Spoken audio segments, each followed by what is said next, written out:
Ce samedi matin, Apolline et Pierre attendent une visite.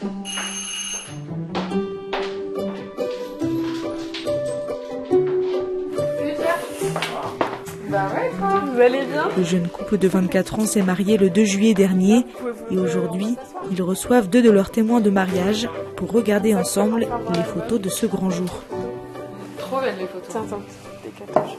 Vous avez le droit à votre propre page. Hein. Incroyable. Et après, il y a la photo où vous signez les registres. Apolline a choisi Victoire, une amie très proche, comme témoin pour le mariage religieux. J'ai choisi Victor parce que déjà on se connaissait depuis pas mal de temps au scout. On a été dans la même équipe pendant plusieurs années. Et en fait, au moment du mariage, ça faisait 3 ans qu'on était en coloc toutes les deux. Donc ça a pas mal joué au niveau du... on a été assez confidentes pendant ces années-là et du coup ça a aussi été déterminant dans mon choix. Pierre, lui aussi, a voulu choisir une personne qu'il connaisse bien et avec qui il ait une relation de confiance et de partage. J'ai choisi Benoît comme témoin religieux parce que déjà c'est mon seul et unique frère et qu'on a une relation assez privilégiée. Et on a beaucoup de passions communes comme le sport, le scoutisme. Et puis même au niveau de la vie spirituelle, on a partagé beaucoup de choses comme le service de l'autel pendant de nombreuses années dans notre paroisse. C'était un super beau moment. Et donc voilà, tout ça fait que je sais que je peux compter sur lui et qu'il sera durablement présent dans ma vie. Pour Apolline également, la dimension spirituelle a été un critère décisif. Mes témoins religieux, c'était plus des personnes qui ont vraiment eu un vrai impact sur mon parcours de foi. Du coup, pour moi, c'était aussi une manière de les intégrer vraiment officiellement dans mes choix de vie et dans mes choix de vie aussi par rapport à la foi, tout simplement. Et pour intégrer au mieux ces témoins dans cette étape de sa vie, elle les a choisis à partir d'un autre critère bien précis, l'épreuve du temps. Je sais que c'est des amitiés qui ont peu de chances de s'effriter avec le temps parce que je voulais être sûre de prendre des amis, des amitiés vraiment ancrées en fait, pour être sûre qu'elles soient présentes le plus longtemps sur mon parcours de vie. Les témoins de mariage, une présence pour Apolline, mais aussi un accompagnement.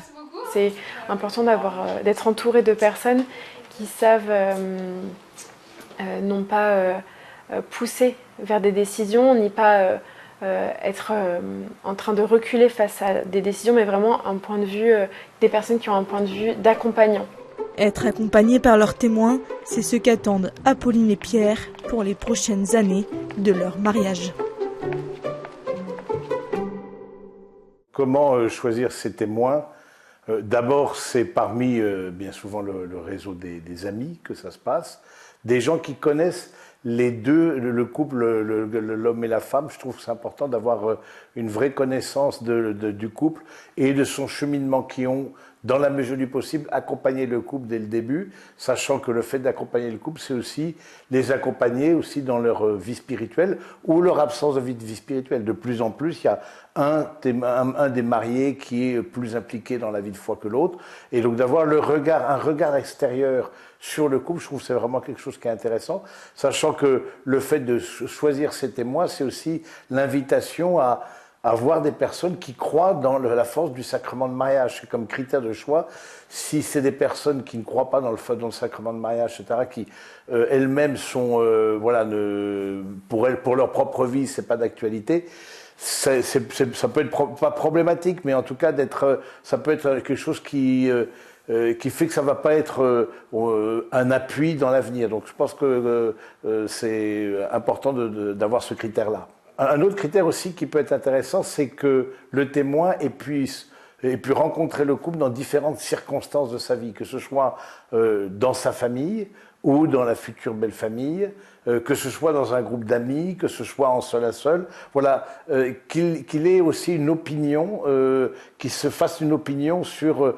et parfois même, les témoins ont été sollicités en amont de dire voilà comment est-ce que tu vois notre relation. Certains témoins sont sollicités donc ça veut dire d'avoir une suffisante connaissance du couple dans les différentes style de rencontre, etc. Je crois que c'est quelque chose, c'est quelques critères qui peuvent aider le couple à pouvoir choisir les témoins, sachant que un petit point sur le nombre, pas trop de témoins, parce que parfois on voit 5-6 témoins de chaque côté, ça fait qu'il y a 12 personnes.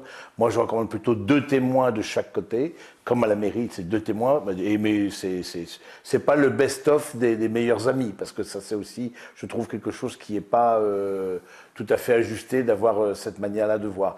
Mais d'avoir 1 ou 2 personnes qui, pour les témoins à l'église, et avec lesquelles aussi je pourrais avoir une amitié suivie. Je pense que c'est un autre point, c'est je pourrais avoir une amitié suivie et est-ce que c'est des gens, je sens que je vais pouvoir, il y aura un accompagnement dans l'après, quoi.